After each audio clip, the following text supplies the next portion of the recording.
Kelompok 5 sudah ini, sudah lengkap semuanya.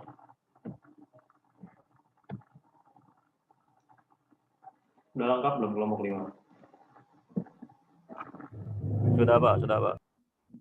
Sudah ya, alhamdulillah. Ya, bentar coba saya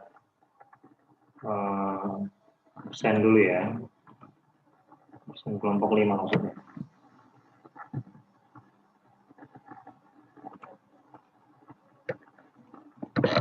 Tentang kaidah fiqhiyah ya. Iya Pak. Fikih dan kaidah.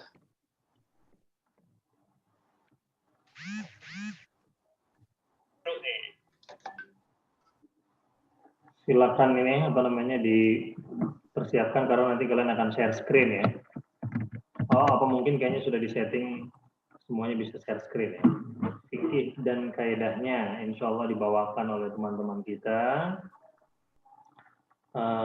Mas Ahmad Firdaus ada ya? Ahmad Fauzi, sorry. Ahmad Fauzi ada. Sudah hadir? Hadir Pak. Baik. Kemudian Leonis Firdaus. Hadir Pak. Ada ya? Mas Muhammad Misbahudin. Hadir Pak. Baik. Kemudian yang terakhir Reza Nur Arifin. Ya Pak. Ya, alhamdulillah sudah ada semuanya dan saya minta nanti di apa namanya? Di share screen PPT-nya, PowerPoint-nya. Kemudian digilir semuanya agar bisa memberikan penjelasan. Baik, bismillahirrahmanirrahim.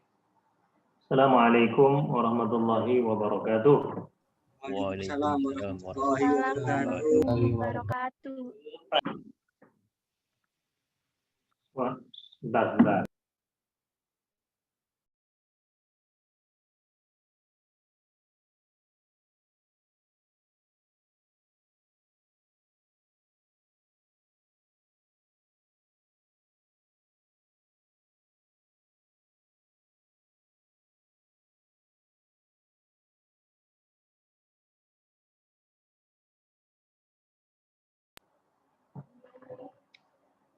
Alhamdulillah, rekan-rekan yang dimuliakan oleh Allah Subhanahu wa taala dan juga kampus yang tadi diwakili siapa adminnya ada juga pasti. Kita bersyukur kepada Allah karena sampai pada detik ini kita diberikan kenikmatan dan juga keluasan waktu sehingga kita bisa sama-sama bertatap muka kembali dalam acara kuliah malam kita. Anggap ini obrolan santai saja ya, obrolan santai yang diisi dengan kajian dan juga diskusi. Tidak terasa 2 minggu kita tidak tetap muka. Yang kemarin ada UTS, kemudian yang kedua dilanjutkan dengan libur nasional karena ada pilkada di beberapa daerah di Indonesia, termasuk di daerah saya juga di Bandar Lampung ini ada pilkada juga. Gitu. Tidak apa-apa, karena itu sudah masuk dalam jadwal ataupun di kalender perkuliahan juga ya. Baik. Saya sebetulnya ada hal yang ketinggalan ketika dari awal dulu kita kuliah. Jadi ingin kuliah kita itu setiap kuliah diawali dengan baca Quran, mungkin 1 ayat Al-Quran ataupun 2 ayat Al-Quran gitu. 1, 2 ayat atau 3 ayat. Tapi selain surat Al-Fatihah. Boleh diambil dari juz amma, boleh diambil dari juz-juz yang lainnya selain dari juz amma. Mungkin untuk malam ini saya awali dari saya dulu ya. Nanti kemudian minggu ke depannya silakan yang membaca Al-Quran itu salah satu dari kelompok yang akan presentasi. Mungkin dipilih 1 orang siapa. Bentar ini kayaknya suara pintunya harus ditutup.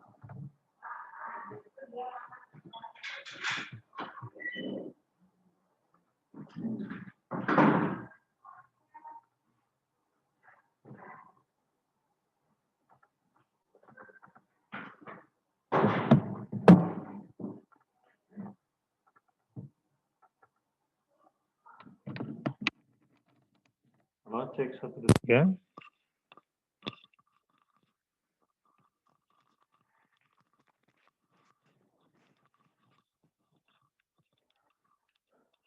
Baik, suara saya kedengeran ya? Pak, aman. Oke, baik.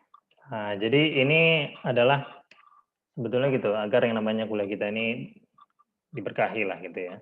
Karena semua ayat Al-Quran itu insya Allah selain menjadi obat, kemudian juga penenang hati kita, penenang jiwa gitu kan. Maka kita awali dengan baca Al-Quran gitu. Siap nggak kira-kira ini? Ya pilih aja salah satu. Misalkan ingin membaca Al-Baqarah ayat pertama sampai dengan ayat 3. Itu nggak apa-apa, seperti itu. Pak, saya membaca artinya juga, Pak. Oh, nggak apa-apa juga, silakan. Boleh. Setuju kita membuat seperti itu ataupun kita budayakan mulai minggu ini sampai nanti habis selesai perkuliahan kita. Gimana? Setuju, Pak. Setuju ya? Setuju. Oke. Baik. Nah, nanti selama masih diskusi, maka silakan dari kelompok yang akan presentasi itu pilih salah satu siapa yang akan baca Al-Quran. Nggak perlu pakai mujawad seperti kori-kori, pakai murotal saja. Gitu. Nanti kalau selesai diskusi, maka silakan volunteer relawan yang ingin membacakan nggak apa-apa.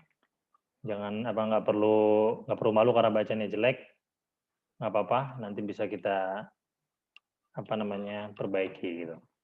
Oke. A'udzu billahi minasyaitonir rajim. إن في خلق السماوات والأرض واختلاف الليل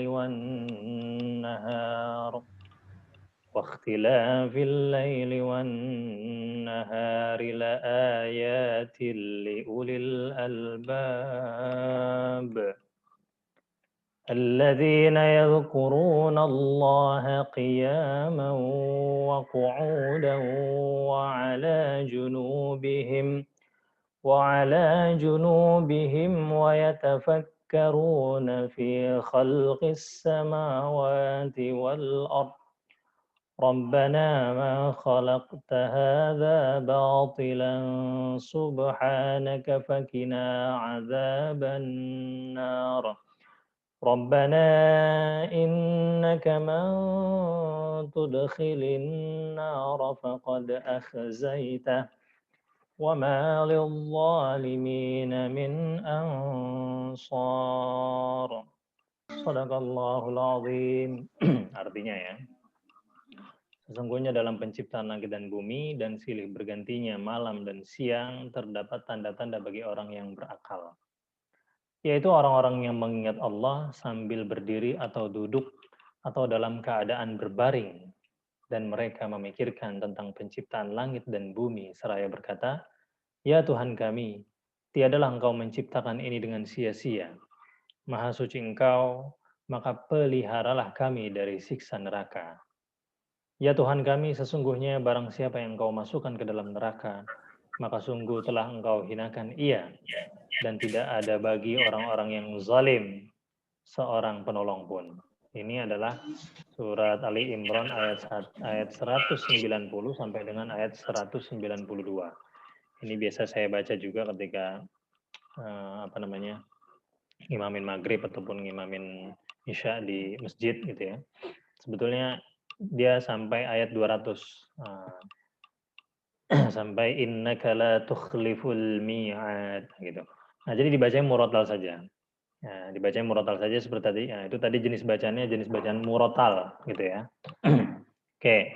Mudah-mudahan dengan bacaan Al-Quran tadi kuliah kita dan juga kelas kita diberkahkan oleh Allah Subhanahu wa taala. Amin ya rabbal alamin. Baik, rekan-rekan.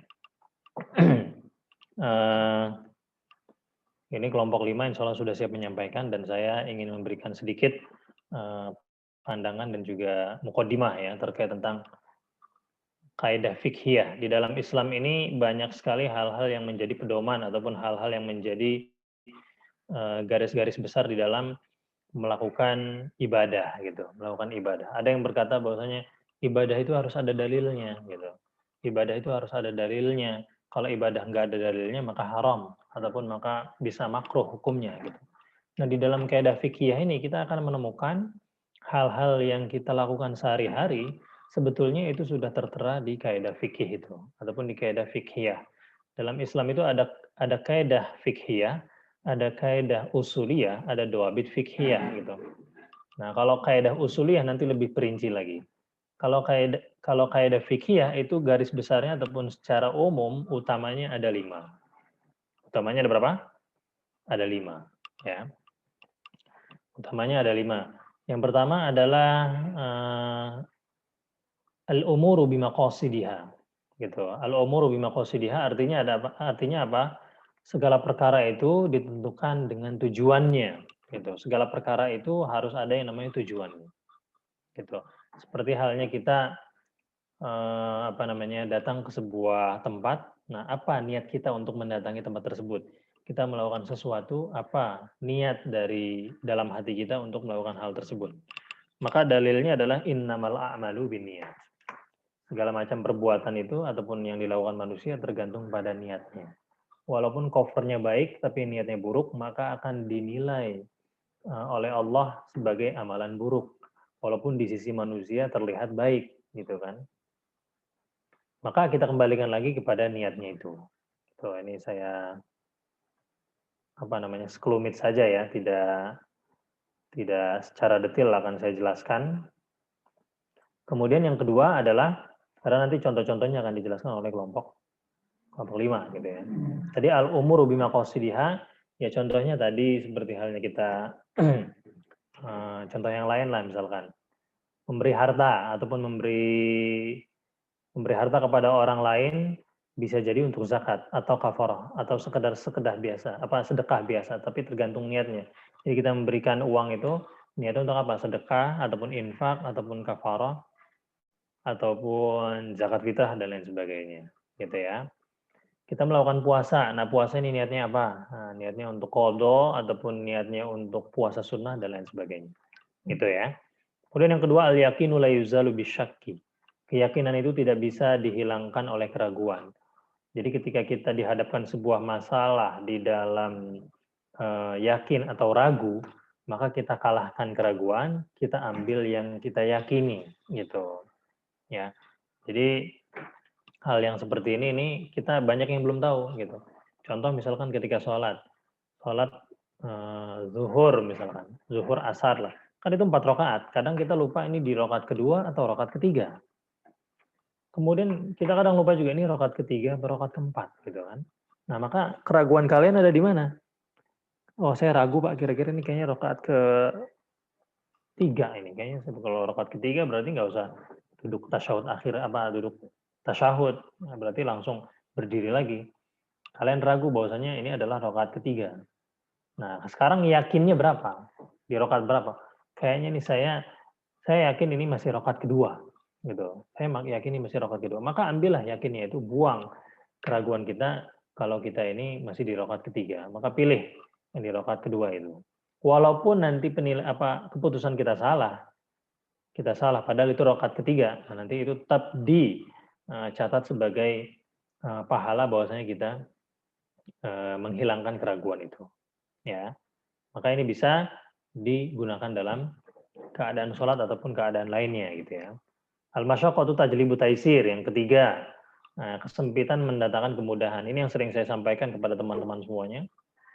Bahwasanya ketika ada sebuah keadaan darurat ya, hal-hal yang tadinya itu diharamkan, dimakruhkan, bahkan dilarang itu bisa dibolehkan. Ketika yang namanya kesempitan itu mendatangkan bahaya, maka kita ambil hal-hal yang memang sebelumnya dilarang untuk memudahkan gitu. Nah, jadi Islam ini dia tidak statis. Ketika yang namanya konteksnya ataupun keadaan dan kondisi itu menyempitkan kita, memberikan kita pilihan darurat, maka Islam akan mencari namanya solusi, yaitu kemudahan gitu. Maka di sini yuridu bikumul yusra wala yuridu bikumul usra. Jadi Allah dalam kita beragama ini, kita ingin yang namanya kemudahan, bukan untuk kesulitan gitu. Wa ma ja'ala 'alaikum fid dini min haraj.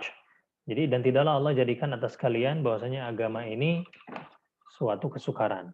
Jadi Islam hadir ini untuk memberikan kemudahan. Kemudian yang keempat adalah ad-doror yuzal. Jadi kemudaratan itu harus dihilangkan. ketika ada yang namanya mudarat ataupun hal-hal yang membahayakan, maka Islam memberikan solusi ini harus dihilangkan yang namanya bahaya ataupun mudarat itu sendiri. Ya. Contoh misalkan haramnya makanan yang diharamkan menjadi hilang jika seseorang tidak mendapati satu makanan pun kecuali itu, dan jika ia tidak memakannya maka ia akan mati. Nah, ini bisa juga menjadi pilihan, itu menjadi pilihan. Tapi syaratnya tidak ada makanan yang bisa dipilih. Ketika kita tidak memilih yang satu-satunya itu, maka kita akan mati, gitu. Kita akan menderita. Kemudian al-adah muhakamah yang kelima. Al-adah muhakamah ini adalah kondisi ataupun kebiasaan setempat bisa dijadikan landasan hukum ataupun bisa dijadikan sebagai bahan pertimbangan hukum, gitu ya. Jual beli, kemudian juga pernikahan, kemudian juga adat istiadat yang dia itu ada kaitannya tentang praktek-praktek agama di dalamnya, gitu. Indonesia apalagi banyak sekali adat istiadatnya. Maka adat istiadat yang dia itu tidak membenturkan agama kita ataupun syariat Islam, maka silakan dipakai. Kalau dia bertabrakan ataupun berseberangan dengan yang namanya syariat Islam, maka tinggalkan. Gitu. Jadi kelima inilah yang bisa kita pahami dan perlu digarisbawahi secara mendalam ya. Untuk lebih detailnya nanti terkait tentang jual beli ataupun terkait tentang apa sih temanya di sini, istilah hukum, kemudian juga manajemen informasi dan cara menyikapinya dalam Islam, bisnis online, jual beli online, nah itu nanti akan dijelaskan oleh kelompok 5. Maka kepada kelompok 5, waktu dan tempat kami persilahkan. Bisa dimulai.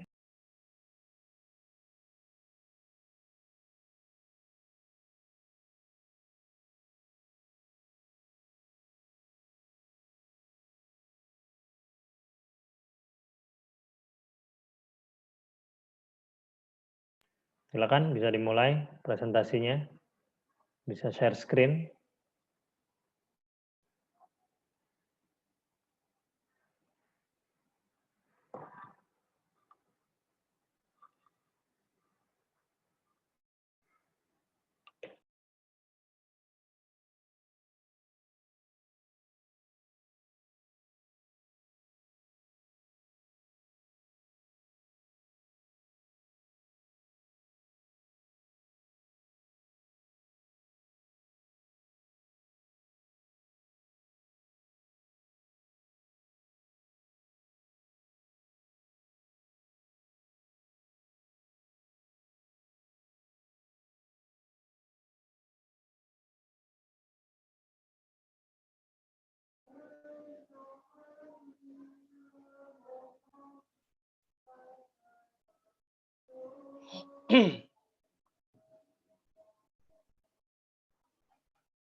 Masih ajan.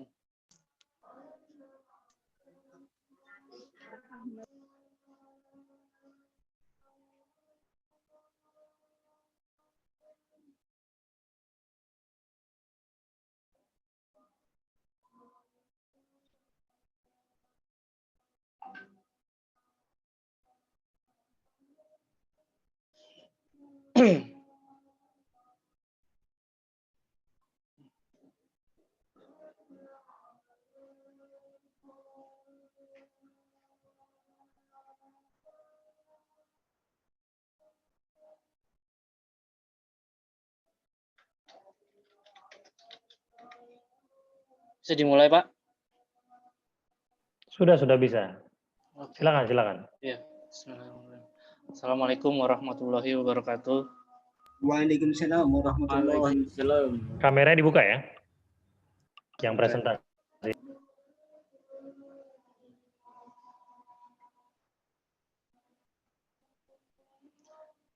Ya, pertama-tama saya ingin mengucapkan terima kasih kepada Bapak dosen dan teman-teman semua. Kedengeran, Pak?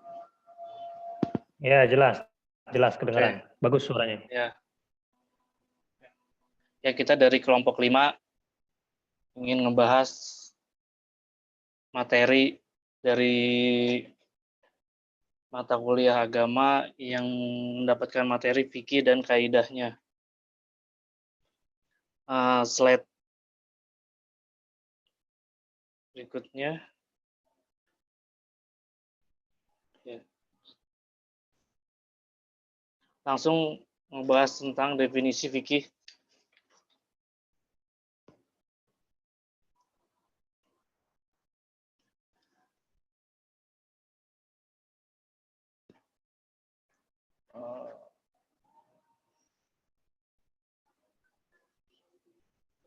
Fikih ialah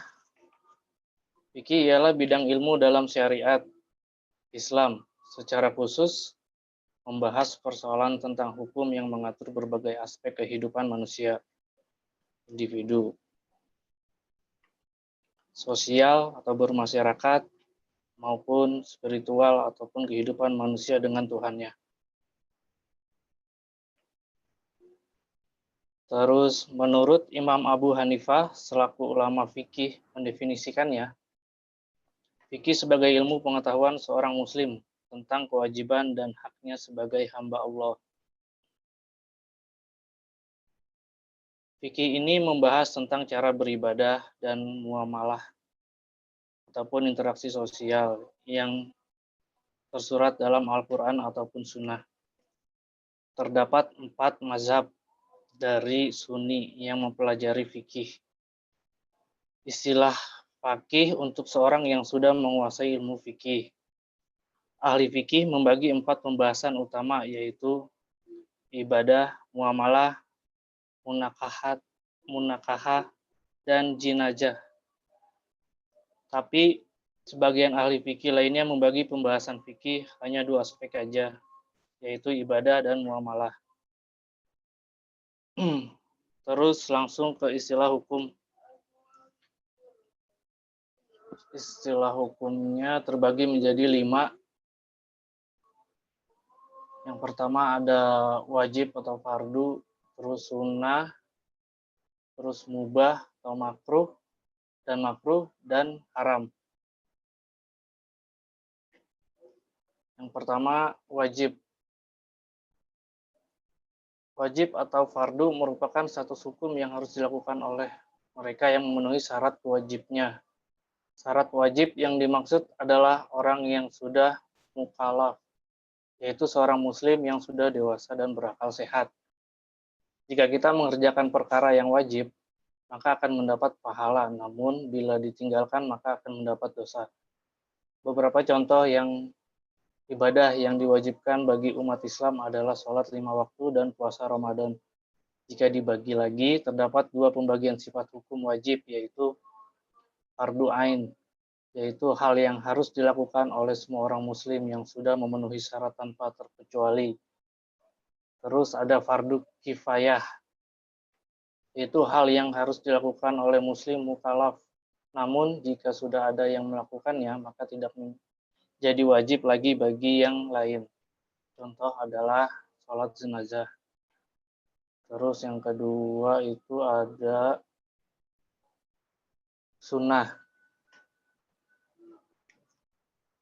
Sunnah adalah perkara yang dianjurkan bagi umat Islam. Artinya jika dikerjakan maka akan mendapatkan pahala. Namun jika tidak dikerjakan enggak kenapa-napa. Sebagai muslim, kita sangat dianjurkan untuk mengerjakan amalan ibadah sunnah yang jumlahnya sangat banyak sekali agar kita bisa mendapatkan pahala. Contoh amalan sunnah yaitu sholat sunnah, puasa Senin Kamis, dan lain-lainnya.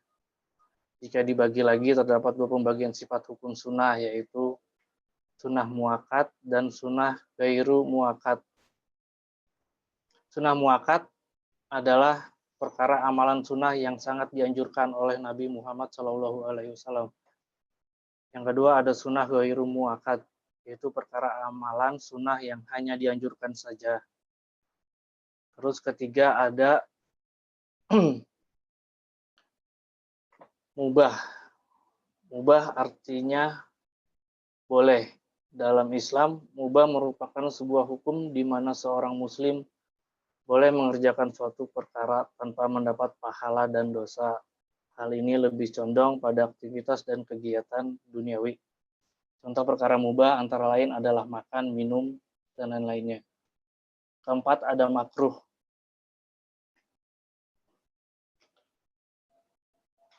Makruh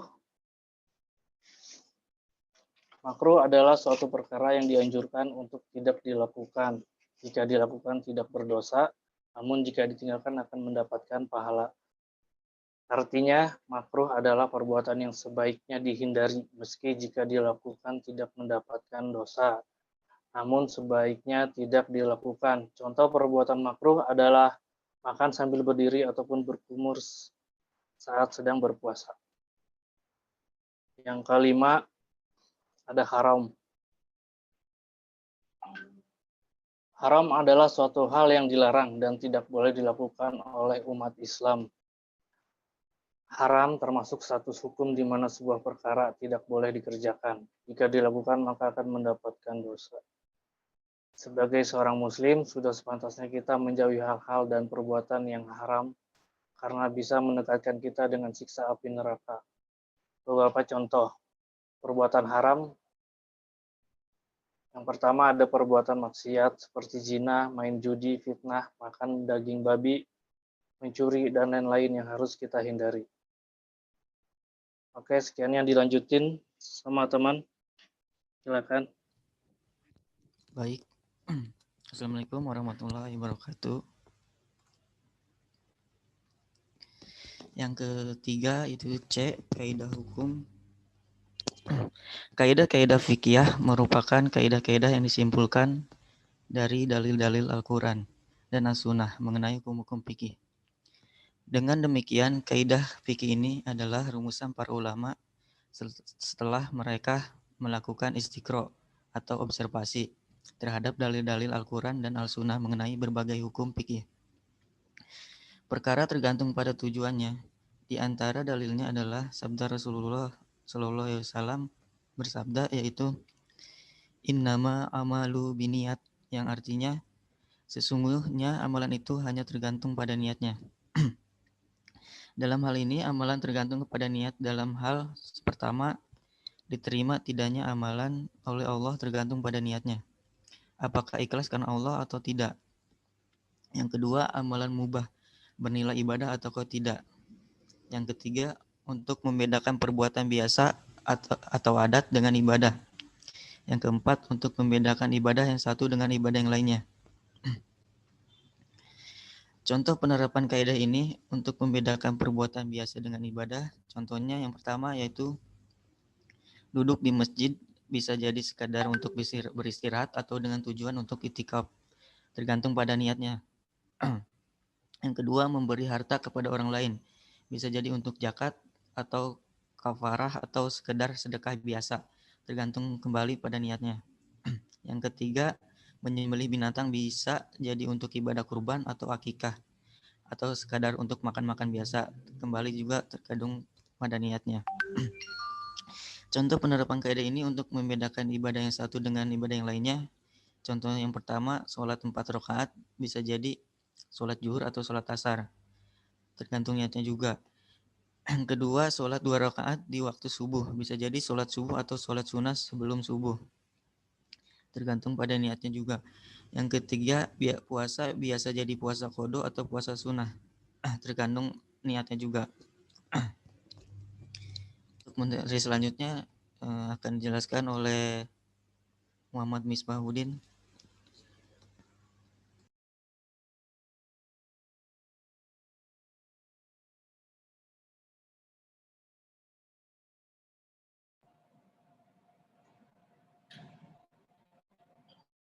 Assalamualaikum warahmatullahi wabarakatuh. Waalaikumsalam. Di manajemen informasi dan cara menyikapi dalam Islam. Tergesa-gesa dalam menyebarkan berita. Pada masa ini ketika harus informasi demikian mudahnya, seringkali tanpa berpikir panjang kita harus menyebarkan atau men-share semua berita dan informasi yang kita terima tanpa terlebih dahulu meneliti kebenarannya. Ketika dengan sangat mudah men-share berita entah dengan menggunakan media sosial semacam Facebook atau aplikasi WhatsApp atau media yang lainnya. Akibatnya muncullah berbagai macam kerusakan seperti kekacauan, kebingungan, di tengah-tengah masyarakat akibat penyebaran berita semacam ini.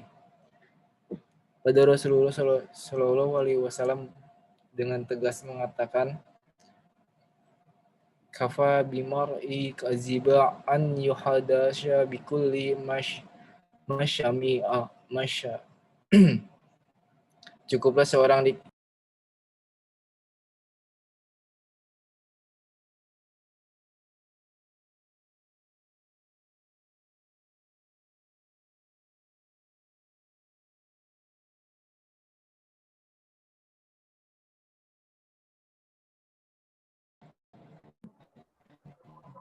Kenapa? Ada masalah?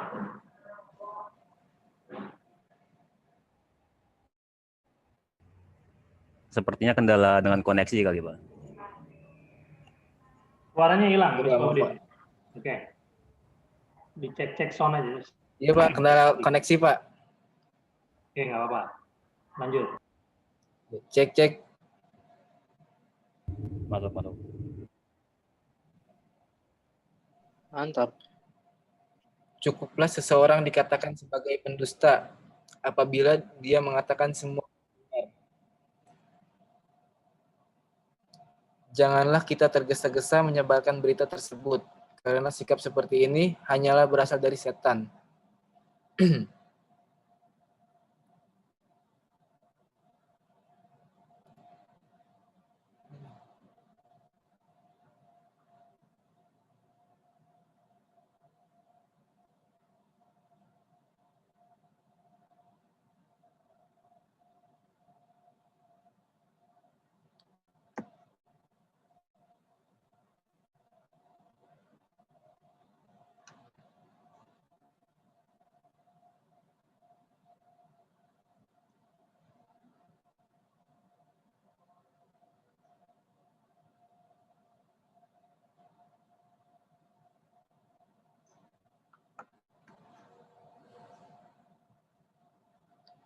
Rasulullah SAW alaihi wasallam bersabda, ta'ana minna lillahi wa azallatu min syaitan. Ketenangan datangnya dari Allah, sedangkan tergesa-gesa datangnya dari setan.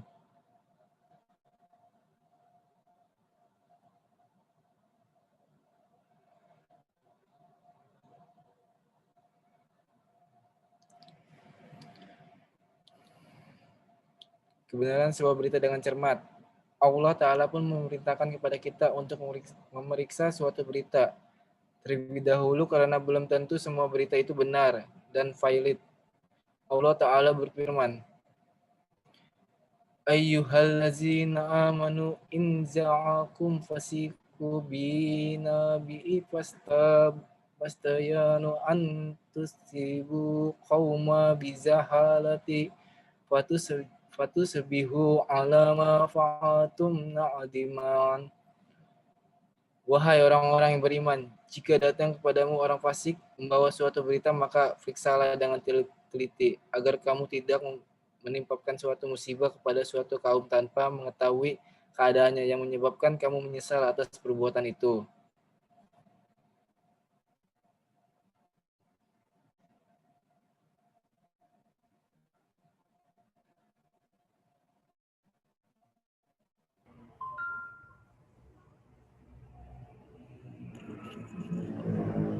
Baik, yang selanjutnya itu bisnis online, jual beli online.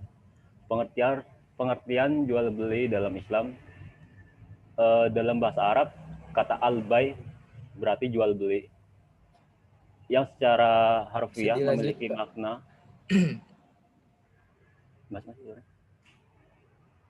tes.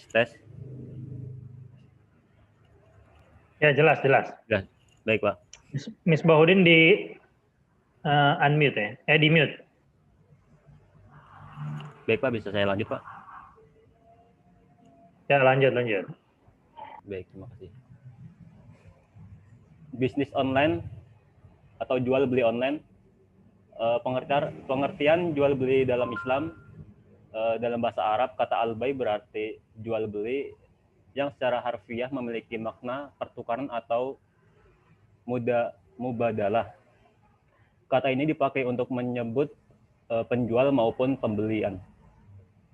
Jual beli dalam Islam adalah pertukaran sebuah barang untuk mendapatkan barang lainnya, atau mendapatkan pemilikan dari suatu barang yang dibayar melalui suatu kompetensi atau iwat.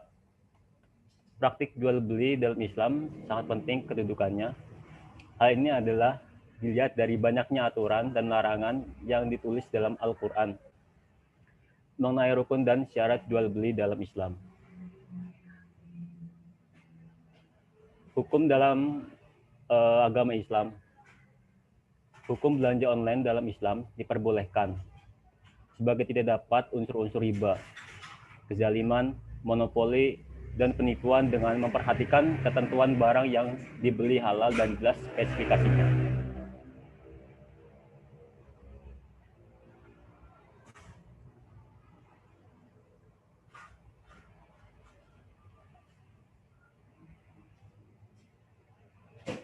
Rukun dan syarat jual beli dalam Islam. Jual beli dalam syariat Islam memiliki arti pertukaran suatu barang yang dimiliki nilai dengan barang yang memiliki nilai lainnya atas kesepakatan bersama. Melihat pengertian jual beli dalam Islam ini, syarat jual beli dalam Islam pada umumnya cukup sederhana. Berikut beberapa ketentuan pentingnya yang harus ada dalam rukun dan syarat jual beli dalam Islam.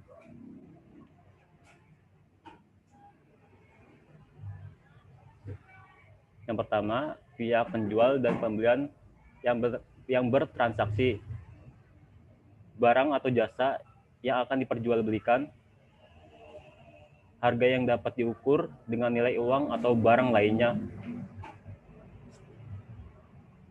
serah terima, dan lalu semua rukun di atas harus ada.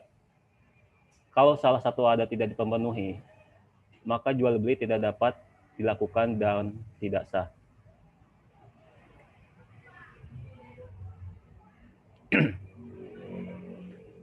Nah, adapun syarat jual beli dalam Islam selengkapnya, yang pertama itu ada kesepakatan bersama. Nah, kesepakatan bersama adalah suatu tindakan jual beli sah dengan syarat atau adanya kesepakatan bersama, dan hal ini juga sudah dijelaskan dalam surat Al-An-Nisa ayat 29 yang berbunyi A'udzubillahi minasyaitonirrajim.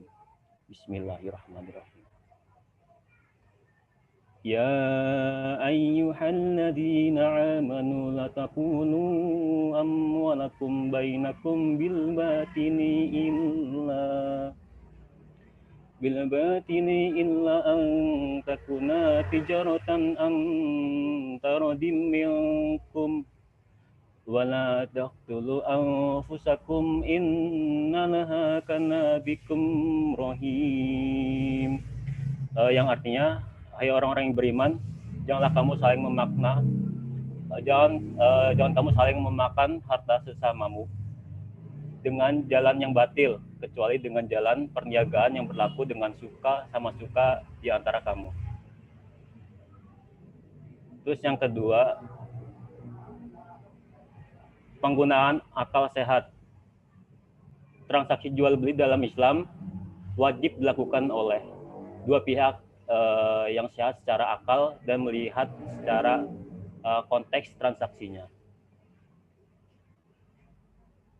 Saya beri contoh, ada seorang anak kecil yang tiba-tiba menjual mobil ayahnya tanpa sepengetahuannya, maka jual beli tidak sah. Beda ceritanya dengan ketika ada seorang anak kecil yang menjaga toko milik ayahnya. Seperti itu contohnya. Yang keempat,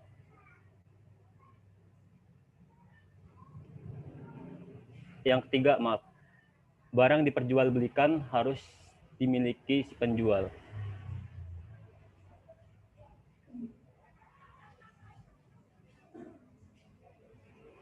Poin ini melarang jual beli di mana seorang menjual menjanjikan barang yang sebenarnya tidak dimilikinya. Misalnya ada dua orang yang sedang mengobrol, sebut aja si A dan si B, ingin membeli mobil dari temannya si B. Sebut saja si C, lalu si B menjanjikan bahwa dia telah membantu si A membeli mobil milik si C. Dan si A dan si B melakukan ijab kabul, dan selanjutnya si B membeli mobil si C dan selanjutnya kepada si A. Seperti itu kurang lebihnya. Terus yang keempat, pihak penjual harus bisa menyerahkan barang pada pembeli. Nah, di poin ini dalam syarat-syarat jual beli merupakan suatu yang bersifat mendasar. Jual beli tidak sah jika barang yang diperjualbelikan tidak dapat diserahkan kepada pembeli. Terus yang kelima, harga barang harus diketahui.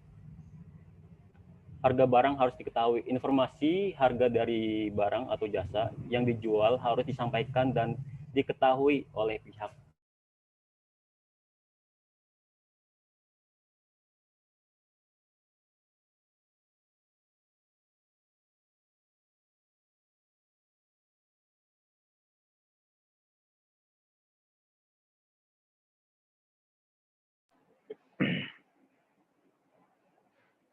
Suaranya hilang. Jeda kayaknya ya. Mas Reza, gimana?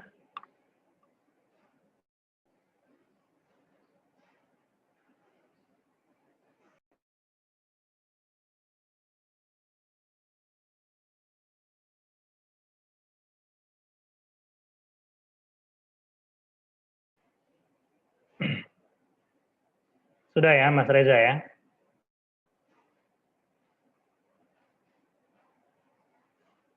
Oke, silakan moderatornya di handle lagi.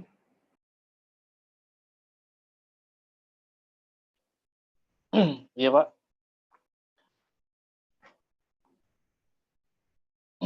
Gimana presentasinya udah selesai ya, Pak? Tadi sama Bang Reja. Ya, silakan. Langsung sesi diskusi juga nggak apa-apa. Oke. Sekian dari presentasi dari kelompok 5. Apabila ada kesalahan dan kekurangan mohon maaf. Dan mohon koreksinya untuk Bapak dosen. Terus selanjutnya kita ada sesi pertanyaan. Ya, silakan teman-teman yang ingin bertanya yang kurang jelas dari perwakilan kelompok.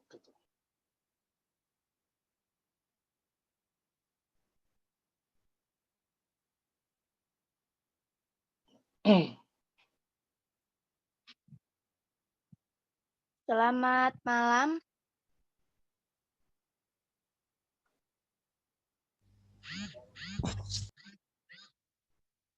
Selamat malam, saya Ya, mau selamat malam. tanya.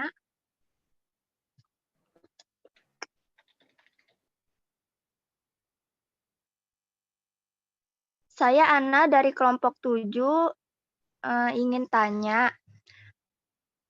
Syarat jual beli itu kan harus suka sama suka. Sedangkan di materi yang disampaikan tadi tidak akan sah apabila penjual tidak memiliki barang dan tidak bisa menyerahkan barang ke pembeli. Pada kenyataannya di zaman yang sekarang ini banyak sekali penjual, terutama di online shop itu, yang tidak memiliki barang, tapi mereka tetap menjual dengan sistem dropship. Itu menurut kelompok 5, bagaimana pendapat kalian? Terima kasih. Jadi inti pertanyaannya maksudnya gimana ya, Pak? Inti pertanyaannya sih sebenarnya itu. Sebentar. Mungkin maksud Ana ini secara umum jual beli online ini boleh atau tidak gitu. Secara khusus dropshipping itu dibolehkan atau diharamkan gitu. Nah, iya seperti itu. Gimana? Sekarang kan lagi musim kan dropshipping itu. Dropshipping lah, kemudian reseller lah. Kita nggak mesti punya barang ya kan, nggak mesti punya barang. Kemudian kita bisa promote ke orang-orang, bisa marketing juga ke orang-orang walaupun barangnya belum sama kita, tapi masih sama supplier gitu. Nah itu hukumnya bagaimana menurut pandangan dari kelompok 5? Cek. Oke, terima kasih pertanyaannya. Kita catat dulu.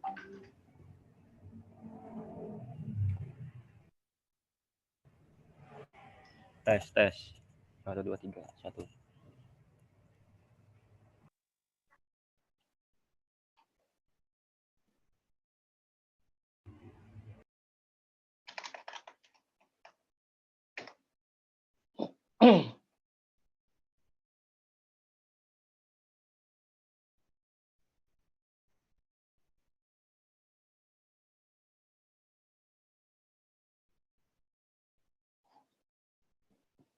Iya, gimana? Ada lagi?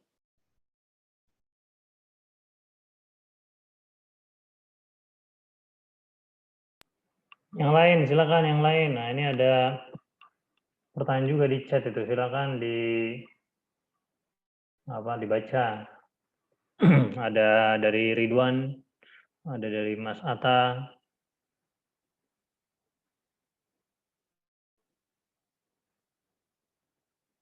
Nah kita nggak ada isoma ya, mungkin nanti break 10 menit lah, sekitar 10 menit.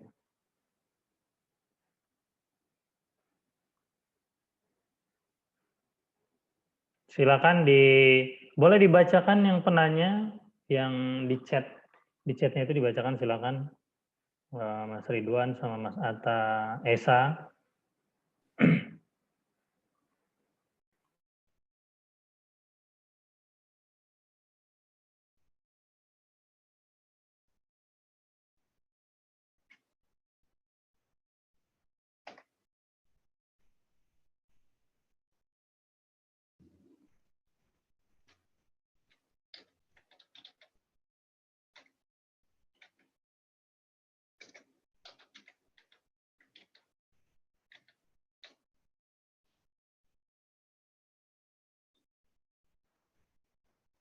Ya, ini berarti ada 3 pertanyaan.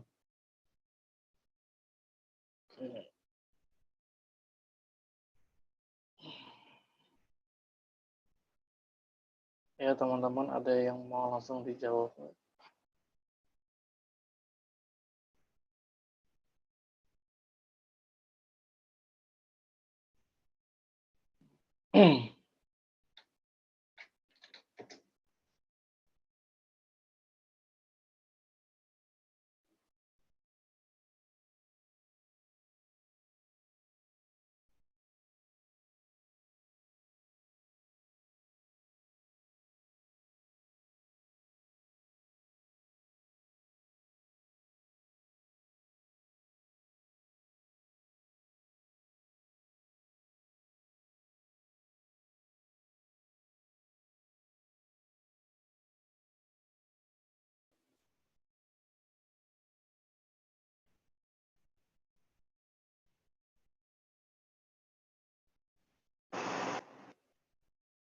Silakan teman-teman kelompok 5 sudah ketemu jawabannya.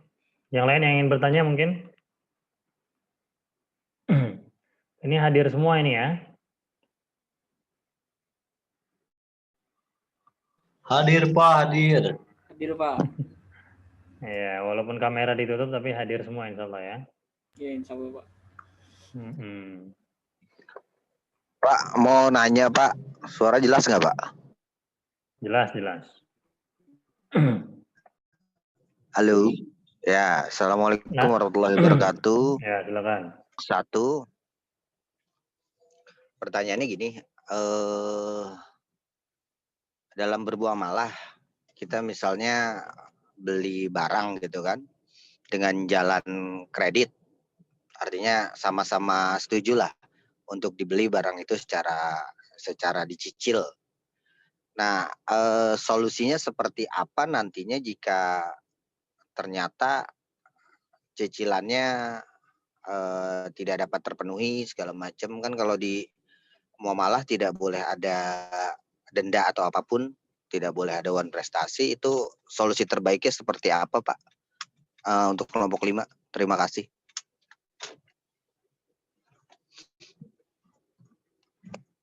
Ya, mungkin udah dicatat juga ya sama kelompok 5.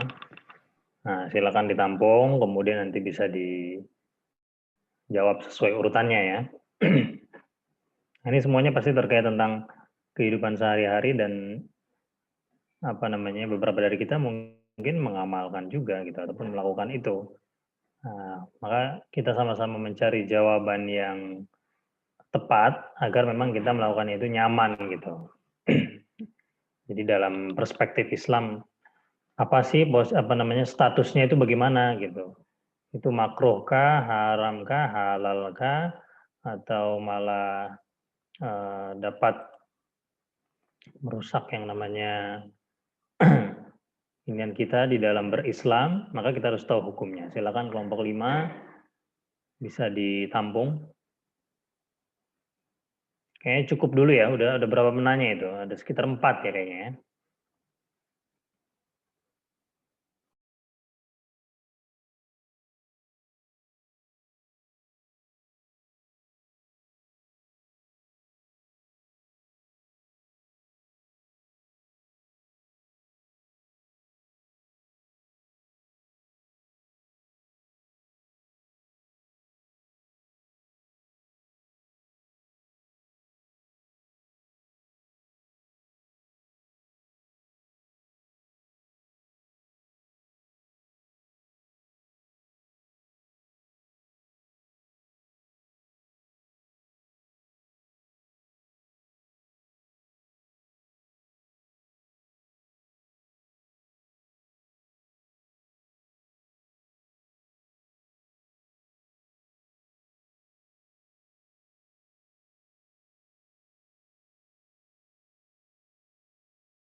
Cek.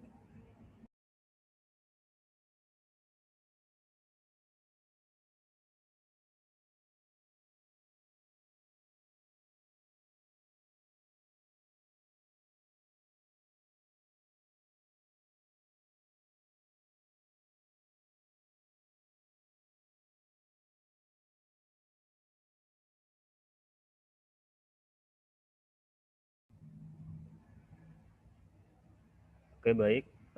Assalamualaikum warahmatullahi wabarakatuh. Saya akan menjawab pertanyaan dari Mas Muhammad Ridwan Wahyu Al-Yasin.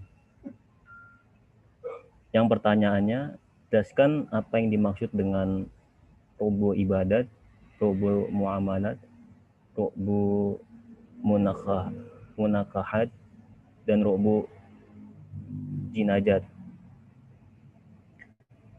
Nah, jadi yang pertama, rubu ibadat itu mempelajari tentang ibadah, begitu. Dan tentunya bersuci yang pertama kali. Nah, jadi sebelum hendaknya beribadah, kita dianjurkan untuk bersuci terlebih dahulu, karena suci adalah syarat utama dan pertama untuk menjalankan ibadah. Terus yang kedua, rubu muamalah. Rubu muamalah ini mempelajari tentang bagaimana cara mencari nafkah yang halal. Karena di sini kita akan diajari tentang yang baik-baik, jual beli, tentang syarat dan ijab kabul dan lain sebagainya, seperti itu. Terus yang ketiga itu ada rubu munakahat. Rubu munakahat itu mengajarkan tentang pernikahan, talak, rujuk, fasah, dan lain sebagainya. Terus yang keempat itu Ru'bu Jinajat. Ru'bu Jinajat mengajarkan tentang kisah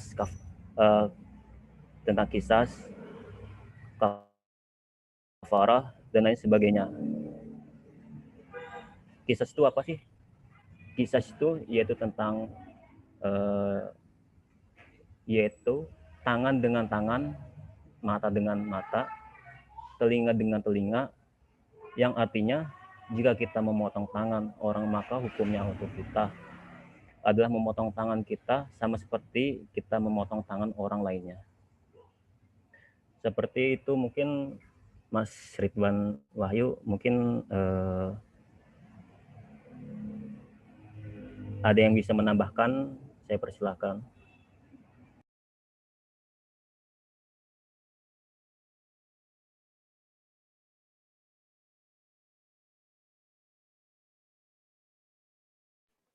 Oke, kita break dulu ya.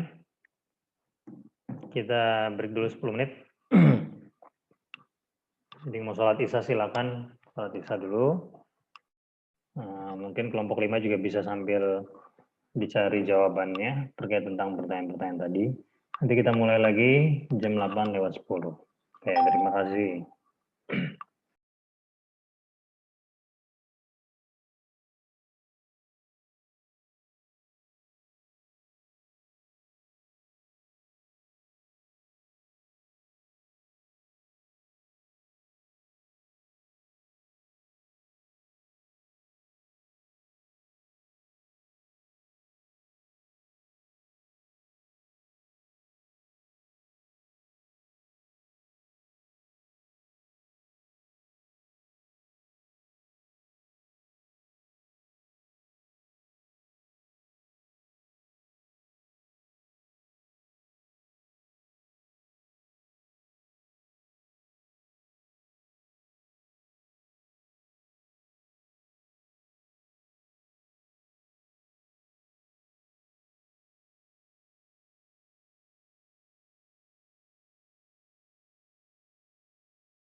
Oke, baik, kita lanjutkan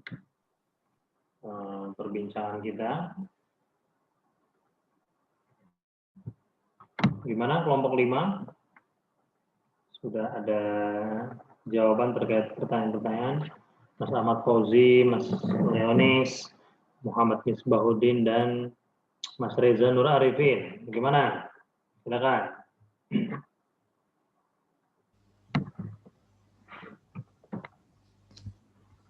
Yang lainnya silakan bergabung kembali.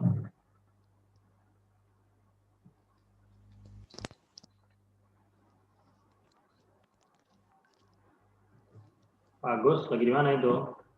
Sehat ya?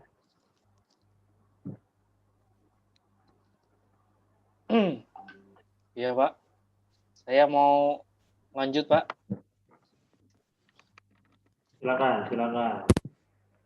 Lanjutkan. Ya, menjawab pertanyaan yang mengenai penjelasan tentang rubu ibadah, muamalah, munakahat, dan jinazah. Penjelasan yang pertama itu ibadah.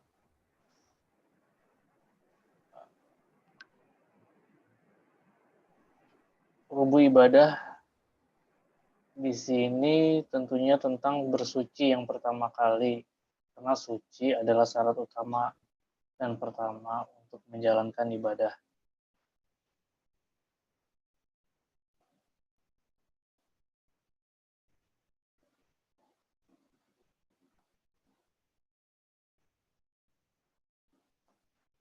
Sebenarnya ibadah itu hanya ada dua yang harus kita lakukan, yaitu mengerjakan segala perintah dan meninggalkan segala larangan.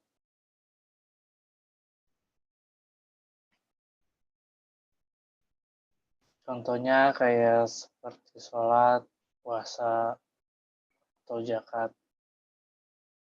Terus ada rubu muamalah.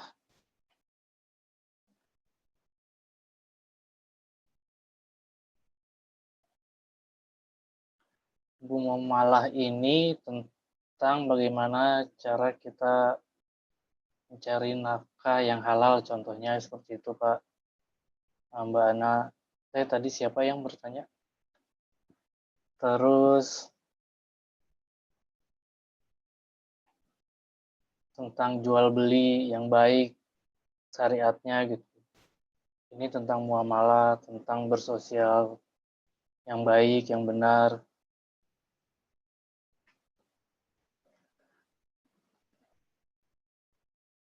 Terus ada rubu munakahat. Yang contohnya itu seperti pernikahan.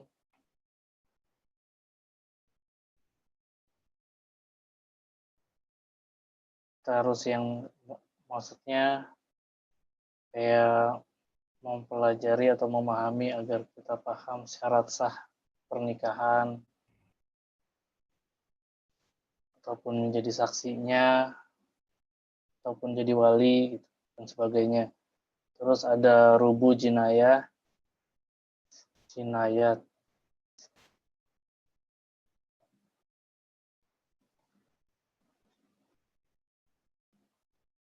Ini kayak rubu jinayat itu seperti karma gitu kalau yang saya tahu. Terus Terkait hukuman lah ya, pidana. Iya, Pak. Ya. Seperti karma lagi. Udah, Pak, sekian. Silakan, ada yang mau menanggapi teman-teman lain? Ada yang mau menanggapi? Mas Fajar mungkin, Aldi Setiawan, Mas Singgi, kemudian juga siapa di sini? Mbak Nurul dan lain sebagainya. Ada? Silakan. Atau dari kelompok 5 sendiri ada tambahan dari teman-teman yang belum menjawab tadi. Jadi jangan Mas Fauzi aja nih yang menjawab gitu. Saya mau semuanya memiliki perspektif gitu ya. Punya perspektif jawabannya. Tadi benar memang terkait tentang rubu' itu adalah cabang dari fikih ya, cabang dari fikih ataupun bagian-bagian furu'nya dari fikih itu. Nah, di setiap furu'-furu'nya itu maka dia akan ada konsekuensi hukumnya juga gitu. Munakahat itu nanti lebih detail lagi, dia ada hal-hal yang harus diperhatikan di dalam munakahat. Ini lagi hujan di Bandar Lampung nih, lagi hujan besar. Jadi mohon maaf, deras juga hujan ini. Jadi kalau misalkan ada kurang-kurang jelas suara saya, mohon maaf karena di sini hujan kadang ngaruhi sinyal gitu ya. Nah, nanti ada konsekuensi hukumnya dari setiap cabang-cabang itu, gitu. Munakahat, jinayat, ibadah, muamalat, muamalat jual beli, seperti yang tadi sudah dijelaskan. Ada lagi yang ingin bertanya? Jawaban yang lain dari kelompok 5, silakan. Tadi terkait tentang Mas Atta tuh, tentang manajemen dalam Islam. Manajemen syariah biasa disebutkan. Nah, sekarang perbedaan manajemen Islam atau manajemen syariah dengan manajemen konvensional itu bagaimana? Iya, Dari Pak. Pak Agus juga tadi, silakan terkait angsuran. Baik, Pak, saya ingin menjawab pertanyaan dari Mas Atta ya. Pertanyaannya, perbedaan manajemen syariah dengan manajemen konvensional itu gimana? Jelaskan dan berikan contohnya. Perbedaan manajemen syariah dan konvensional ada pada cara pengambilan keputusan manajer. Di manajemen konvensional, manajer menghadapi masalah dengan memecahkan dengan tindakan-tindakan yang diambil pada masa lalu. Jadi selalu mendasar pada tradisi, sedangkan manajer syariah langkah yang diambil yaitu dengan membuat keputusan atas suatu masalah harus berdasarkan aturan Allah yang terkandung pada Al-Quran dan hadis. Contohnya yaitu dalam contoh konvensional sering ditemukan dalam dunia bisnis, misalnya bisnis pada umumnya harus mempunyai tempat usaha secara fisik, memiliki produk yang dijual dan lain-lain. Saat ini bisnis tidak harus punya tempat usaha dan tidak harus punya barang sendiri. Sedangkan contoh manajemen syariah dalam jual beli yaitu tak boleh mematok harga sehingga pasar terdapat mengikut hukum atau permintaan serta penyediaan. Nah, untuk mendorong kegigihan berusaha dalam manajemen syariah terdapat dorongan yang mengatakan bahwa di balik kesulitan pastilah ada kemudahan. Ya, mungkin dari yang lain ada tambahan atau gimana? Ya, saya akan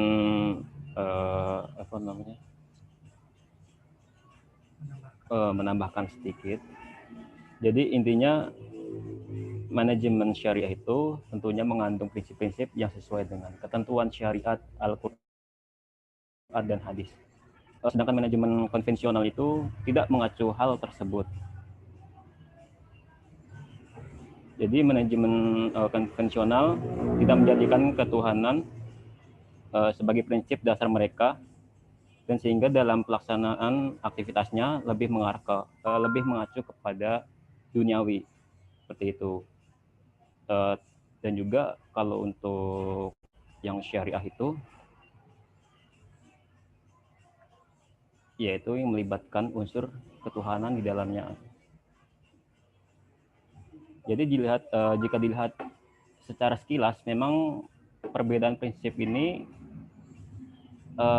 terlihat sedikit menonjol berdasarkan perbedaan keduanya. Namun jika dilihat secara lebih mendalam, makna akan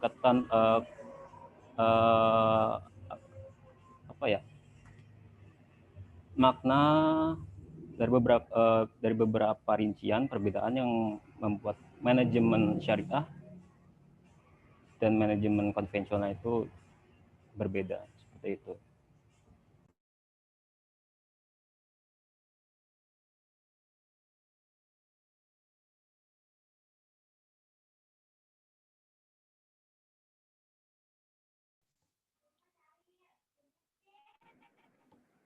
Jadi manajemennya terkait manajemen apa dulu kita harus pahami ya. Karena manajemen di dalam Islam ini kan banyak sekali. Ada yang namanya manajemen pendidikan Islam, manajemen ekonomi Islam gitu kan. Ada manajemen pendidikan, tadi udah pendidikan, manajemen sosial dan lain sebagainya. Manajemen keuangan syariah itu ada juga gitu. Jadi manajemennya tentang apa dulu gitu. Kalau terkait tentang manajemen apa misalkan manajemen secara umum ya, manajemen secara umum baik itu uang lah, apa namanya, ekonomi dan lain sebagainya, itu memang yang paling diutamakan adalah ciri-cirinya ya. Yang paling diutamakan pertama adalah adab ataupun akhlak gitu ya. Adab ataupun akhlak, karena manajemen ini di dalam Islam dia tidak pragmatis. Dia tidak seperti halnya Barat yang memanfaatkan segala cara untuk mendapatkan tujuan gitu. Jadi karena itu salah satu ciri liberal juga gitu kan, liberalis, orang-orang liberalis. Kita kalau melihat itu dan berkaca kepada manajemen konvensional ya wajar saja mereka menggunakan yang namanya sudut pandang seperti itu karena memang akarnya juga sudah liberalis gitu. Jadi yang pertama itu berdasarkan akhlakul karimah ataupun budi yang luhur. Jadi kita utamakan yang namanya adab dulu, kemudian utamakan attitude dulu. Attitude apa? Attitude sistem, attitude juga SDM-nya, kemudian juga instrumen-instrumen yang ada di dalam manajemen Islam itu harus sesuai dengan akhlakul karimah yang ada di dalam Islam. Kemudian dia open. Open itu terbuka ya. Baik dari pelaporannya, kemudian juga sistemnya dia terbuka. Kemudian juga isi dari apa yang ada di dalam manajemen itu dari apa namanya level atas, kemudian tengah, kemudian bawah sampai pada karyawan-karyawannya. Nah, itu harus terbuka, sistemnya terbuka. Kemudian yang ketiga, masih banyak sebetulnya ciri-ciri yang lain. Itu berdasarkan tolong-menolong ataupun ta'awun. Nah, ini mengamalkan yang namanya dalil Al-Quran juga, wa ta'awanu 'alal birri wat taqwa, gitu kan. Jadi kerjasama yang dibolehkan itu adalah kerjasama yang di dalam al-birri. Al-birri itu al-birru. Birrul walidain. Birrul walidain itu artinya apa? Berbuat baik kepada orang tua. Jadi al-birri itu artinya di dalam kebaikan. Wat taqwa, dan di dalam ketakwaan. Jadi ketika kerjasamanya itu di dalam keburukan, itu berlawanan gitu. Kerjasama di dalam ingin membahayakan orang lain. Nah, itu tidak diperbolehkan. Tapi kerjasama untuk membantu orang lain, kemudian juga membantu sesama secara sosial, itu dibolehkan. Yang kedua, alat taqwa.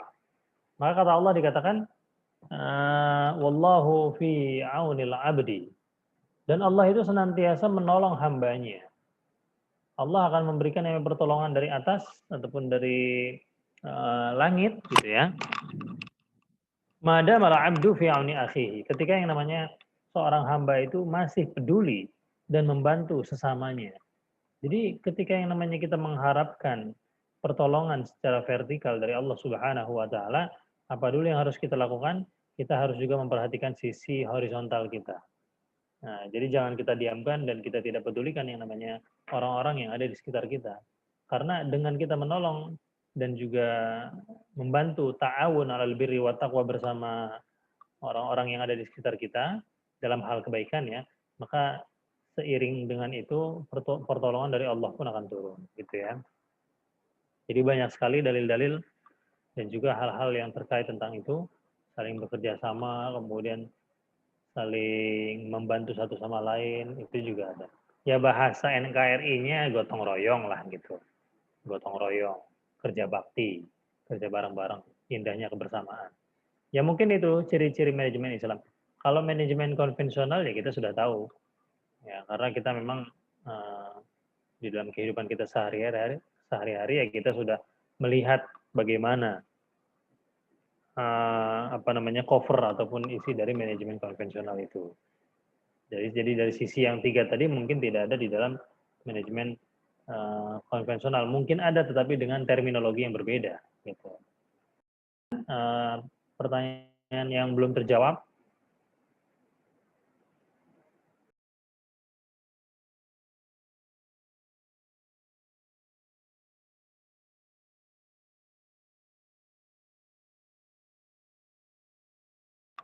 Ada lagi yang ingin ditanyakan mungkin terkait tentang hal-hal kaidah fikih. Tadi yang dropshipping gimana jadi hukumnya tuh?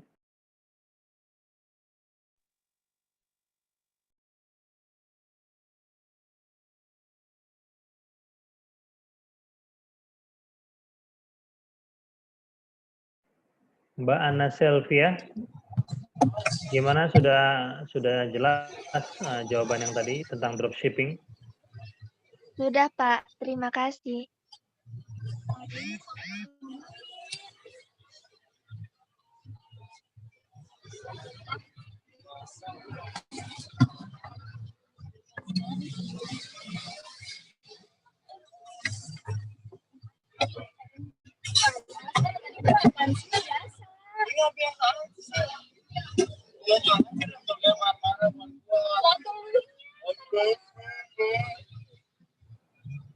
Ya, jawaban dari pertanyaan dari Pak Agus tadi sudah ada jawabannya?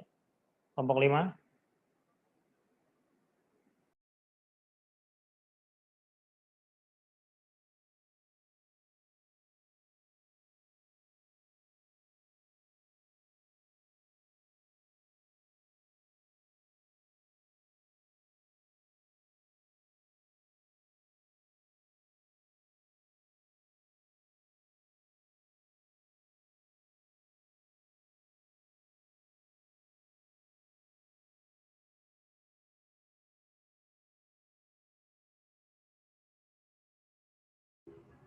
Cek.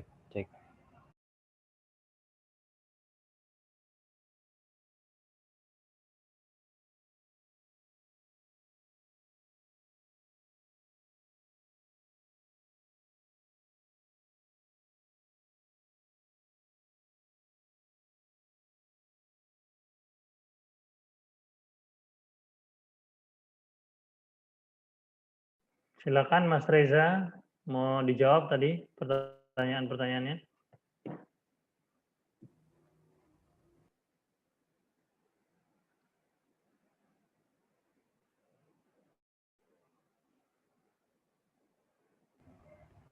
Baik Pak, saya akan menjawab pertanyaan dari Pak Agus. Pak Agus, boleh diulang nggak pertanyaannya? Siap. Pertanyaannya gini, jadi kan muamalah dalam Islam kan harus sama-sama setuju antara satu dengan yang lainnya. Itu sudah setuju nih, misal samalah mobil, misal mobil tuh dengan harga sekian mau dicicil selama berapa bulan, dan ternyata di tengah jalan nih macet nih cicilannya. Kan dalam Islam tidak boleh ditarik, tidak boleh didenda, tidak boleh ada apapun lah. Nah, solusinya itu seperti apa gitu kalau kejadiannya seperti itu? Ya, gitu aja sih Pak. Terima kasih. Baik. Makasih Pak Agus pertanyaannya. Sama-sama Mas Reza. Jadi dalam majelis tarjih PP Muhammadiyah menjelaskan bahwa hukum asal dalam muamalah adalah mubah, kecuali dalam nas sahih dan syarhi yang melarang dalam mengharamkannya. Perbedaannya dengan ibadah mahdad, hukum asal adalah haram kecuali ada ayat yang memerintahkan untuk melakukannya.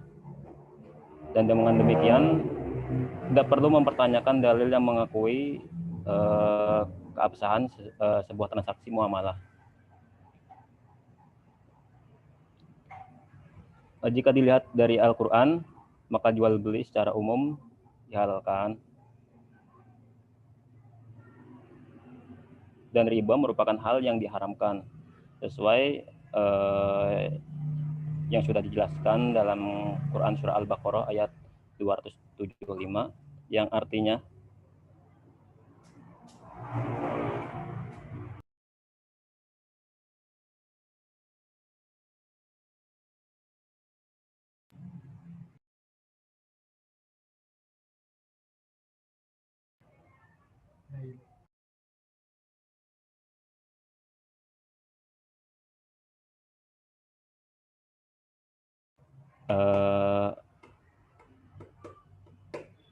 orang-orang yang memakan riba tidak dapat berdiri, melainkan seperti berdirinya yang kemasukan setan karena gila. Yang demikian itu karena mereka berkata bahwa jual beli sama dengan riba. Padahal Allah telah menghalalkan jual beli dan mengharamkan riba. Dan barang siapa yang mendapatkan perintah dari Tuhannya lalu ia berhenti, maka apa yang diperbolehkannya, maka apa yang diperolehnya dahulu mereka memiliki dan usahanya terserah kepada Allah. Barang siapa yang mengulangi, maka mereka itu menghuni neraka. Mereka kekal di dalamnya.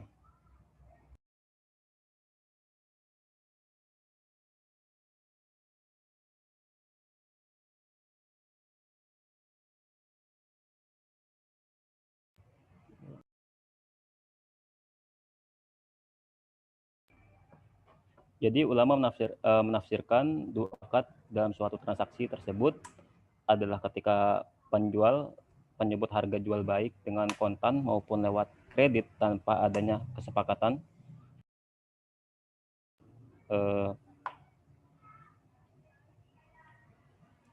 Misalnya seperti ini, ada seseorang jual sepeda motor, tunainya harganya 2 juta rupiah, kredit 15 juta, dan kemudian keduanya berpisah dari majelis akad tanpa adanya kesepakatan pembelian, tunai ataupun kredit. Maka akad jual beli ini batal adanya. Dan adapun ketika pembeli menentukan suatu pilihan dari dua opsi yang ditawarkan, maka jual beli ini disahkan berlaku atas harga yang disepakatinya. Mungkin itu aja yang dapat saya jelaskan. Mungkin dari rekan-rekan ada yang bisa menambahkan, saya persilahkan.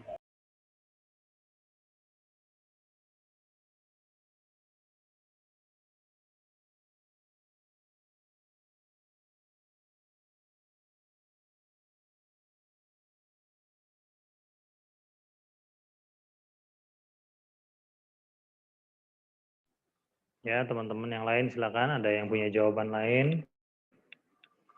Ada yang punya jawaban kedua, ketiga, keempat?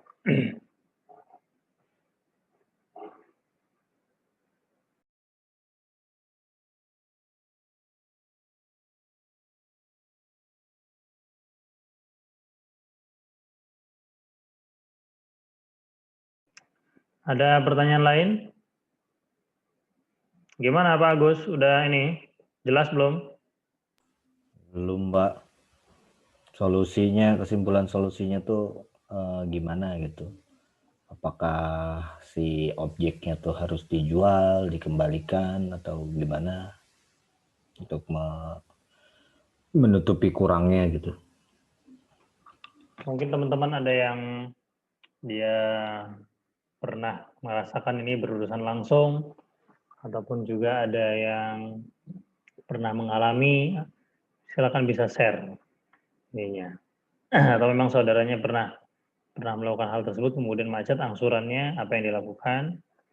Tapi kita ingin tahu dari perspektif Islamnya gitu ya.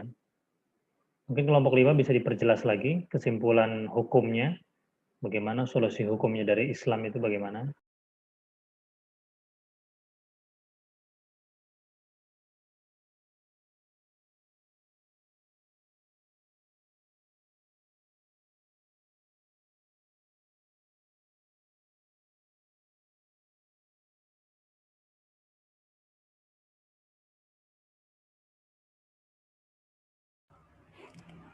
Mungkin kalau secara pengalaman sih Pak, yang udah ya bukan saya sih, maksudnya rekan saya gitu, dalam kondisi yang sama seperti yang ditanyakan oleh Pak Agus. Beliau itu gimana ya,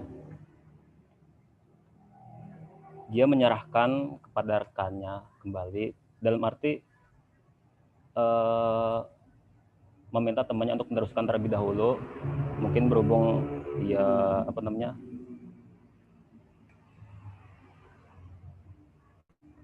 mungkin ia sedang membutuhkan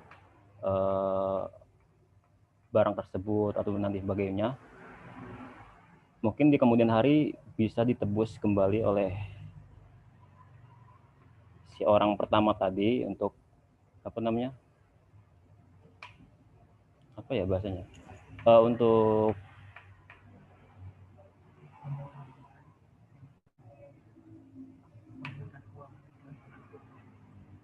mengembalikan kembali, mungkin seperti itu, Pak. Mungkin ada yang bisa Mas menambahkan. Reza, terima kasih. Mungkin yang lain bisa menambahkan. Baik, bagus.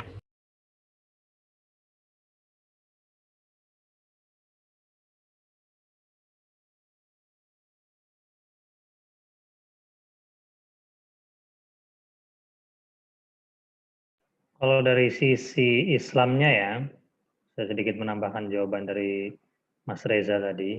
Yang kita mau kan dari Pak Agus itu kan sisi jawaban dari Islam itu ketika dihadapkan yang namanya permasalahan ini gitu. Ya, kita juga memiliki yang namanya resiko, pendekatan resiko ataupun studi resiko.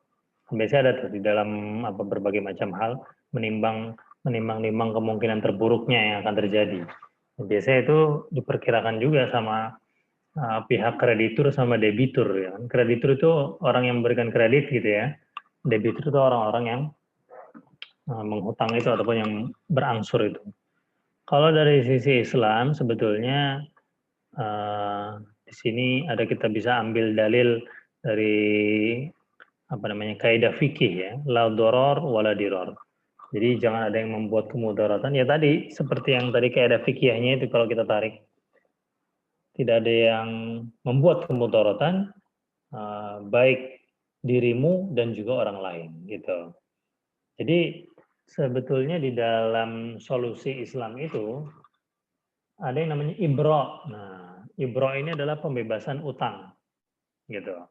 Pembebasan utang itu. Jadi ada ayat yang menerangkan yang artinya tolong menolonglah kamu dalam perbuatan baik dan takwa yang tadi wa ta'awanu 'alal birri wat taqwa wa la ta'awanu 'alal itsmi wal udwan. Gitu. Tapi syarat-syarat ibra ini, ibraun ya. Ulama jumhur berpendapat bahwa ada 4 rukun ibra ya. Yang pertama adalah, mudah-mudahan suara saya jelas ya. Yang pertama adalah pihak yang memberi hutang itu, kreditur. Kemudian yang kedua pihak yang berhutang ya. Kemudian sighat ya, lafaz ibra dan utang itu sendiri. Ini kalau kita melihat dari perspektif Islam ya, perspektif Islam. Tapi sayangnya dari beberapa yang namanya bank-bank syariah yang mereka mengklaim bahwasanya menggunakan cara-cara syariah itu, mungkin mereka ada pertimbangan perusahaan juga ataupun ada pertimbangan bank juga, mereka tidak menggunakan yang namanya solusi ibro ini gitu ya. Ada solusi yaitu pembebasan hutang, tentunya dengan konsekuensi-konsekuensi yang bisa kita lihat selanjutnya di depan nanti bagaimana gitu. Tadi itu syarat-syaratnya ya, ada 4 tadi. Kemudian dalam kajian fikihnya ya, maka ibro ini masuk dalam bagian akad penyelesaian masalah sengketa muamalah itu. Ini kan perkara muamalahan. Jadi jual beli ini kan perkara muamalah, salah satunya adalah angsuran tadi. Apalagi angsurannya melalui bank syariah gitu. Ini bukan masalah bukan masalah angsuran kreditnya itu halal ataupun haramnya, tapi masalahnya macet di tengah jalan kan gitu ya. Oleh karena itu dalam melakukan prosesi ibra untuk kasus perbankan ya, maka ada beberapa pihak yang turut disertakan gitu. Harus ada beberapa yang harus disertakan. Nah, pertama ini bisa dipilih juga solusi yang pertama yaitu akad suluh, perdamaian ataupun kompromi. Nah, sifat dari akad ini adalah tidak bisa dibatalkan secara sepihak oleh kedua orang yang melakukan transaksi. Jadi apabila perbankan ya sudah melakukan pengampunan terhadap satu nasabahnya yang dipandang oleh perbankan itu patut untuk diberi pengampunan, maka pihak perbankan tidak boleh mencabut kembali ampunan tersebut. Tapi kan pasti ada syarat-syaratnya. Nah, ketika namanya syarat-syaratnya itu yang diajukan sesuai dengan syariah, sesuai dengan landasan-landasan hukum yang ada di dalam Islam, maka diperbolehkan. Gitu. Tapi kalau syarat-syarat dari pencabutan pengampunan itu karena ada sengketa muamalah tadi berbenturan dengan yang namanya syariah kita sendiri. Contoh misalkan, rumahnya diambil, gitu kan? Kemudian juga surat-surat pentingnya, surat sertifikat rumah itu disita semuanya dan lain sebagainya karena tidak bisa melunasi yang namanya angsuran. Nah, itu berarti sudah mencederai kaidah fikih tadi, la dororo wala diror tadi. Berarti ada pihak yang dirugikan. Maka Islam ini sebetulnya mencari jalan tengah, dia. Mencari jalan tengah untuk mendapatkan solusi terbaik gitu. Syukur-syukur tadi yang dia macet angsurannya itu bisa menemukan salah satu teman atau rekan atau keluarga yang ingin meneruskan angsuran itu. Biasanya memang seperti itu ya. Jadi ganti istilahnya ganti nama ya. Apa ganti BPKB apa lupa saya. Ya mungkin pandangan dari Islam seperti itu. Ini yang saya baca dari NU Online ya. Fikih solusi kredit macet nasabah akibat bencana dan lain sebagainya. Gitu. Itu dari NU Online, saya baca dari situ. Oke, yang lain silakan atau kita cukupkan. Terima kasih, Pak. Ya. Tapi saya sarankan ketika bapak-bapak dan juga ibu-ibu yang ada di sini, rekan-rekan semua ingin angsur ya ataupun kredit gitu. Misalkan pengen beli mobil Brio ataupun mobilio lah gitu. Nah, saya lebih sarankan dan lebih rekomendasikan langsung kepada dealer. Gitu. Karena kepada dealer ini kita terbebas dari yang namanya riba gitu ya. Saya sudah baca-baca dan saya sudah analisa. Lebih baik cara itu digunakan langsung kepada dealer ketimbang kita meminjam uang bank. Kemudian bank membelinya dengan cash, kemudian kita bayar ke bank gitu. Nah, itu baru ribanya kena di situ. Karena ketika dia bertemu uang dengan uang, maka itu riba. Tapi kalau uang dengan barang, maka dia tidak jatuh hukumnya riba. Gitu. Gimana sih Pak maksudnya uang dengan uang, kemudian barang dengan uang? Ketika kita ke dealer, kita cicilan ke dealer kan gitu kan. Nah, kita memberikan cicilan ke dealer itu, dealer langsung memberikan kita barang, yaitu berupa mobil. Gitu. Ini yang tidak apa-apa di dalam Islam itu. Jadi yang penting akad pertamanya itu adalah untuk angsuran ataupun cicilan.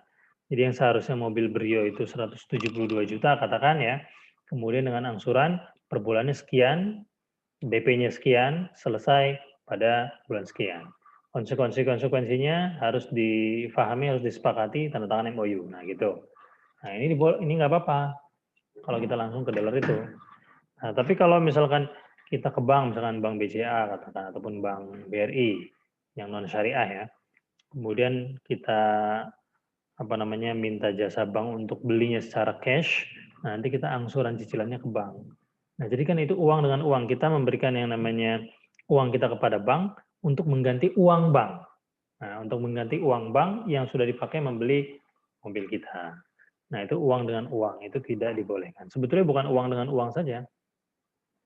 Emas dengan emas, gitu kan. Perak dengan perak, kalau dulu di zaman Rasulullah seperti itu. Nah, itu riba yang tidak dibolehkan. Gitu ya. Ada lagi tambahan dari kelompok 5? Sudah?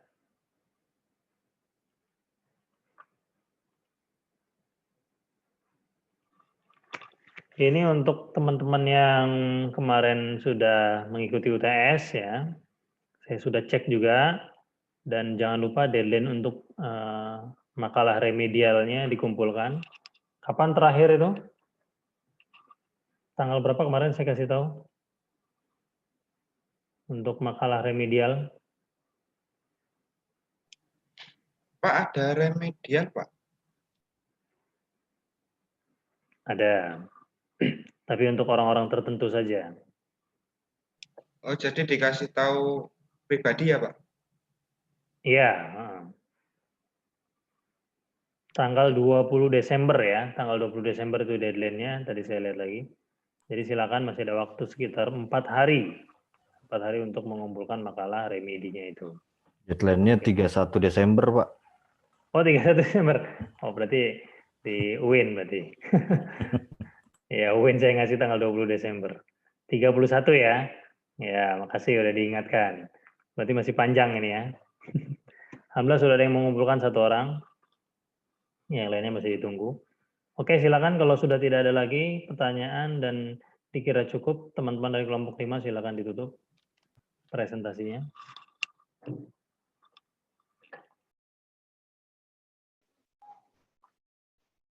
Sekian presentasi dari kelompok 5.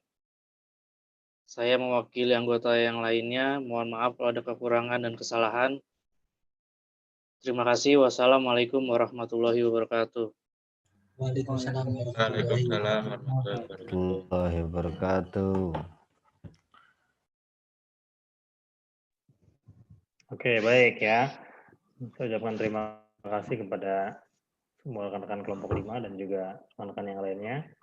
Dan mari bersama kita cukupkan kelas kita pada malam hari ini dengan membaca lafaz alhamdulillah. Alhamdulillahirabbil alamin. Sama-sama kita membaca surat Al-Asr. Bismillahirrahmanirrahim. Al-Asr. Innal insana lafi khusr illa alladziina aamanu wa 'amilus shalihati wa tawassaw bil haqq wa tawassaw bis sabr.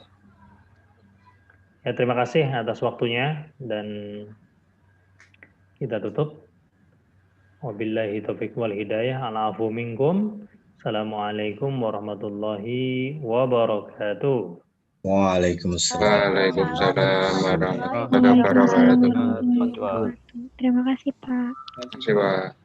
Ya. Terima kasih, Boleh Pak. tanya, Pak, untuk UASnya, Pak? Gimana? Untuk UASnya kita sudah dibikin makalah, Pak? UAS? Iya. Masih jauh UASnya. Semangat sekali. Yang lain udah di apa itu, Pak? Diinfokan.